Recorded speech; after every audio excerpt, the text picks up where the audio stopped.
Hey, Steve Saretsky here. As always, Canadian real estate market update with a particular focus on Vancouver. If you get any sort of value or entertainment out of these videos, all I ask that you hit thumbs up and subscribe. Questions, comments, put those below. I want to touch on the pandemonium happening in the bond market. Yields are obviously backing up. Everybody is freaking out. Markets are selling off. The world, as you know it, is coming to an end, or so they want you to believe. We had Jay Powell out this past week saying, oh, no, not to worry. We're not too worried about yields starting to back up. So no yield curve control yet. The key word being yet. So you ask, well, what do you think is going to happen? The central banks can just continuously just keep printing money and the governments can continue to issue more and more debt and that this debt will somehow be repaid? Oh, please, Mr. Greenspan, tell us it ain't so. Are U.S. Treasury bonds still safe to invest in? Very much so. I think this is not an issue of credit rating. The United States can pay any debt it has because we can always print money to do that. So there is zero probability of default. See, the answer is they will continue to print the money. And in order to print the money and to service the interest costs on that money, the government is the government. They can do whatever they want. And so if that means changing the rules and intervening in quote unquote free markets, that's exactly what they will do.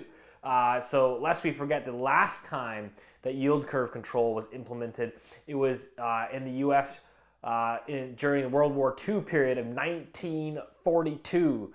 The Federal Reserve implemented yield curve control, capping treasuries at 0.375% and capping the long bond at 2.5%. So make no mistake, this is not some sort of quasi conspiracy theory, yield curve control. There's been conjured out, this idea has been conjured out of thin air. No, it's been done before. It's been tried. It's been tested. It has worked before. Will it work this time? Remains to be seen. Obviously, we have larger debt piles. I think we have an erosion in the confidence of society. But to have the audacity to believe that free markets are going to be allowed to play out, that central planners, if you want to call them, will simply step back and let free markets push yields up, that we're simply going to let yields run up to 2%, 3%, 4% and just let everything blow up. It's such a misguided fallacy that these guys, again, will continue to move the goalposts because, again, it's the government. They do what they want. And so now it becomes increasingly critical to understand what this means moving forward. This is, again, as I've talked about in numerous videos, it's an implicit currency devaluation. So everybody's calling me asking, what's going on in the Canadian housing market? Not a lot of fundamentals behind it. House prices are up.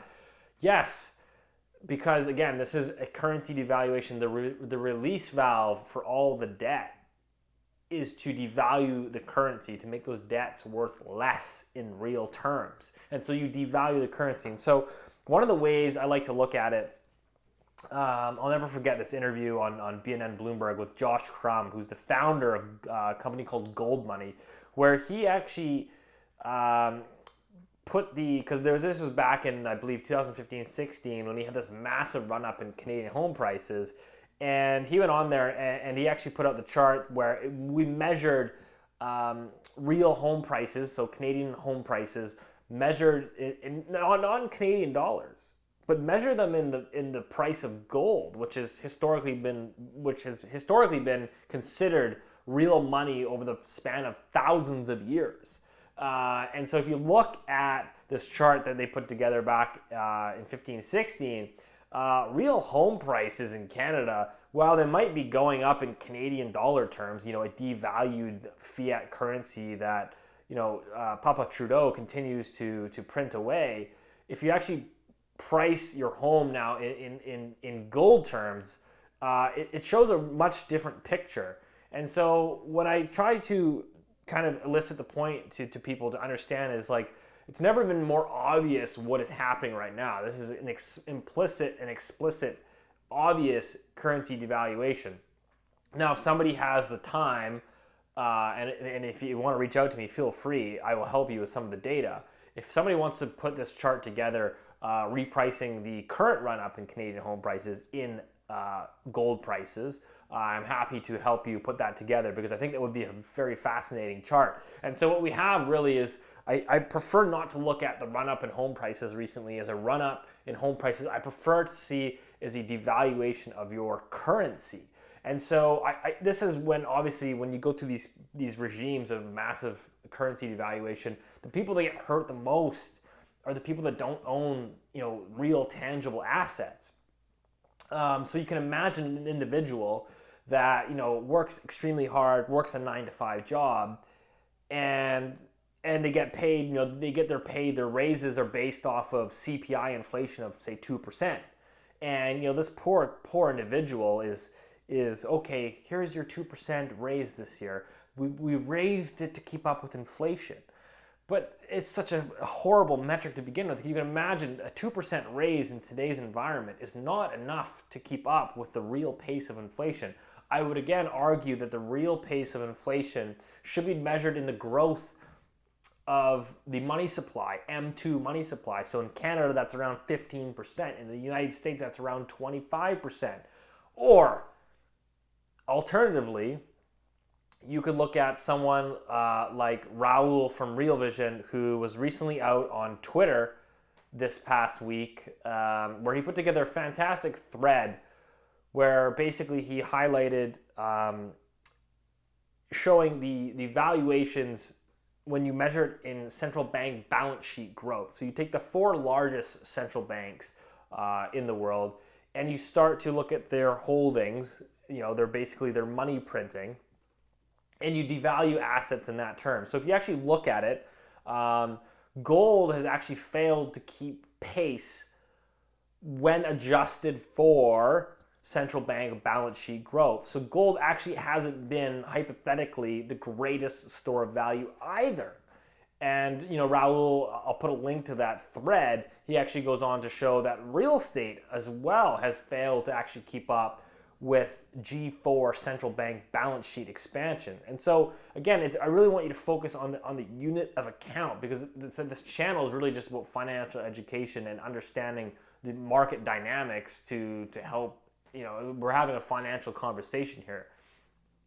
And so you could depict this further, and what he actually goes on to show, again, I'm sorry, gold bugs. I know there's a lot of gold bugs here on my channel, but yes, gold has failed to keep up with G4 central bank balance sheets. Maybe gold's time is coming. I personally am a believer in gold. I don't hold a lot of it. It's not who I am. But what he does show is the NASDAQ in particular has actually outpaced central bank balance sheets by about 220%. So technology in particular has been a sector that has preserved wealth. It has preserved your purchasing power. Bitcoin, obviously, over the last 10 years of the central bank manipulation has been a wealth preservation tool. And so these are all things to consider and understand. Now, again, I'm not saying that one should not go out and buy gold or one should not go out and buy real estate because they've failed to keep pace with central bank balance sheets. What I am saying is that one needs to, again, take into account the unit of account of how you are pricing your returns. So again, everybody goes and looks, and everybody goes and looks and says, real estate, wow, it's really going up. Again, Vancouver home prices, detached home prices, townhouse prices are up 20%.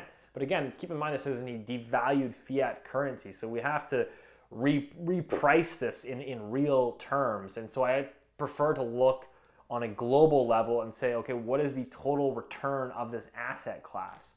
And so that's kind of really my message this week, when we have additional comments coming out from Canada's Finance Minister, Chrystia Freeland, coming out and saying we will do, quote, whatever it takes to stem us through this recovery. And again, in my view of that looks a lot like more fiscal spending financed by the Bank of Canada. Now remember, the Bank of Canada, everybody says, oh my gosh, this is fantastic. Finally, the Bank of Canada is saying that there's speculative excesses in the housing market, that there's early signs of froth. Again, these guys are 6 months behind schedule. There's been froth building for the last 6 months. And everybody's going, oh, okay, well, surely the Bank of Canada sees the excesses that are building. Surely the Bank of Canada will suddenly start hiking interest rates because that is the right thing to do. But the reality is the Bank of Canada isn't going to hike interest rates anytime soon because the Bank of Canada is a market taker. They are not a market maker. In other words, what I mean by that, and I put this on Twitter, what I mean by that is the Bank of Canada takes their orders from the Federal Reserve and all the other larger central banks like the ECB and the BOJ. They take their orders from those central banks. And so every central bank, or every country for that matter, is trying to aggressively devalue their currency. So if the BOJ starts cutting rates, well then the ECB's got to start cutting rates. And if the ECB starts cutting rates, then the Fed's got to start cutting rates. And if the Fed starts cutting rates, the Bank of Canada has to start cutting rates. The Bank of Canada is just such small, where we basically import our monetary policy. So just because housing starts inflating up, 15, 20% to new record highs, it's not in the Bank of Canada's mandate. Their mandate is 2% inflation, which they say through their massaged index is, again, not hitting their target. So they can continue to run these easy monetary policy. And so when the Bank of Canada comes out and says, oh, we see signs of excess, everybody be careful now, just keep in mind that they're not actually going to do anything about it. What you will see moving forward is eventually, I don't think it's on anybody's radar at this time, you'll probably see another regulation coming in from the fiscal authorities or from the banking regulators to maybe bring in some sort of metric to try to slow down the housing pace of growth, because they'll probably be forced to. But I still think that's a little bit of ways off. So again, I understand the game that is being played, and I truly feel sorry for the people that don't watch this channel, or not even this channel, but just don't understand monetary policy and the value of fiat currencies and how the game is played. Because once you kind of go down that rabbit hole and you understand it, it starts to open up your mind and you start to look at things differently. Again, for me personally, when I look at investing in real estate, which I do here in Canada, I don't necessarily look at it and say, wow, it's up 20%. I try to look at it and say, okay, well, if I'm getting 20% return in Canadian dollar terms, how do I compare that to the returns that I can get in, say, Bitcoin or in gold or in silver or in, again, the NASDAQ? You pick your unit of account, but pick it wisely. So that's all I got this week. Speaking of measuring in units of account, Bitcoin, my interview with Jeff Booth is done. It's recorded. We banged it out, an hour-long session. It's fantastic. We'll have that on YouTube likely in the next couple days. So see you next week.